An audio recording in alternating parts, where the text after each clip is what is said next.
would like to argue that this We left New York City at 5 a.m. to go to Disney World for the day. After a 6:30 in the morning flight, we were and this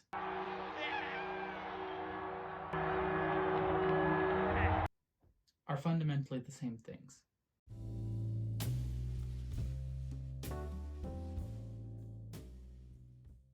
And here's my reason why. But first, anybody that was watching last week as we were talking about the ecom business starting up in like 5 quick steps, sample. It's kind of wrinkly, but you get the idea. Check it out, and I will update you as things progress with that little ecom experiment. Our main topic today is Disney adult. I think it's controversial. I'd like to address it. And I really do think that that word is supposed to mean something better than it means. Not supposed to. Words aren't supposed to mean anything. All words are made up. But the phrase that we have subscribed to, fanatics, is inherently vilifying a small minority when really it's missing out on, I think, the best of what that group of individuals. We don't call sports fanatics sports adults. We don't call them maladjusted. We don't call people that get really into fantasy football anything other than people that are really into fantasy football. But they're very fanatical about something, some kind of fan base. Here's my gripe. I would consider myself somebody who really likes Disney. The movie's fine. I like the movies fine. I like the theme parks. I like the attention to detail that at one point was so interwoven into the DNA of the company that it really did put storytelling and that attention to detail in everything that they did. Nothing in this, more in the theme parks as like a customer touch point. Nothing in those theme parks, at least when we were growing up in that Disney decade, was just something. Nothing. A trash can wasn't just a trash can. A line wasn't just a line. A parking lot wasn't just a parking lot. A coffee shop wasn't just a coffee shop. It was better and more thematically cohesive than it needed to be. And I think that's at the center of what I feel like I'm saying when I say that I am a Disney adult, is that I think that there is a specialness and there is a good reason for being of doing things better than you need to. A lot of things are done as good as they need to be, and we've had other videos that talk about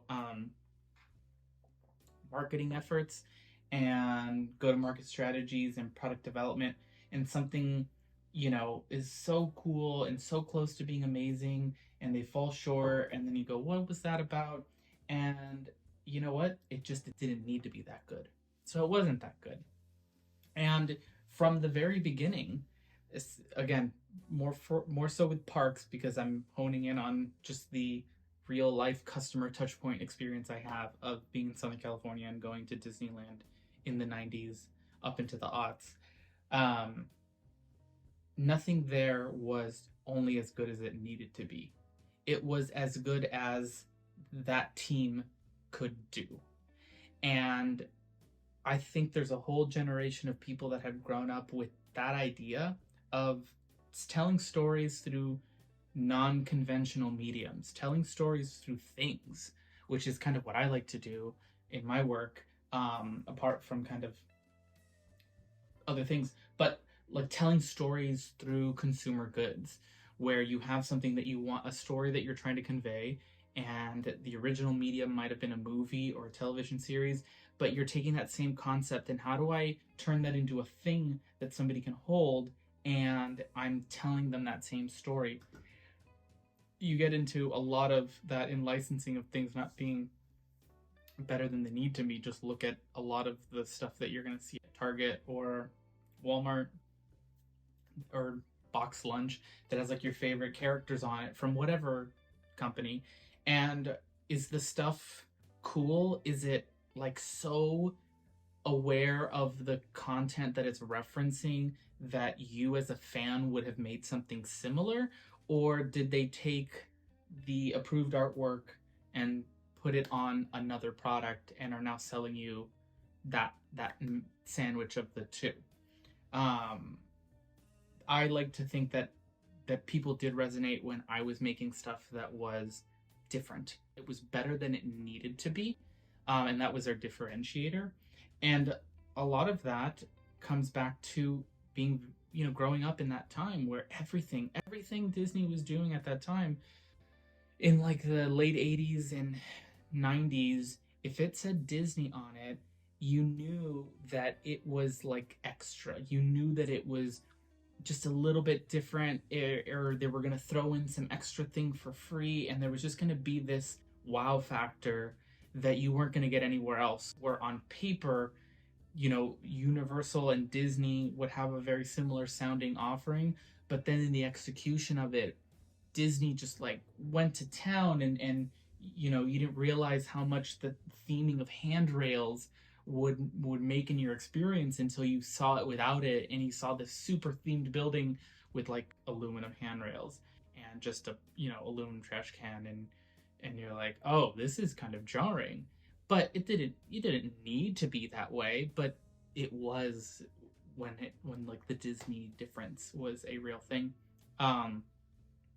Yeah, that's kind of like my big point. I would really, God, I say this, but I would love to hear your thoughts. I would love to hear your thoughts on this, because I think that term has gotten a bad rap. I think you can be super fanatical and kind of crazy about a lot of things, about sports, about cars, about pick a thing, and you're gonna find people at the edges that maybe take it a little bit too far. And I don't think that label should apply to everybody that can appreciate and really, I think, try to carry with them every day that idea that if you can do something that's a little bit more than it has to be and go a little bit extra, that difference does pay off, and it does really make that thing just a little bit better than the sum of its parts. And yes, let me know what you think of my thoughts, and then I will let you know what I think of your thoughts. Discourse. I mentioned it earlier in the video, but I'm doing a little e-com experiment, so check out the site. There's some cool shirts down there that I think are fun, and I'm not wearing one right now because I'm making a point, but normally I'd be wearing it. So yeah, I'll see you guys later in the week, and again, let me know your thoughts. Bye. No. Until next week, until Friday. Jeez Louise, it's been a week. Well, I mean, it's Monday. Until Friday, it has been business as usual.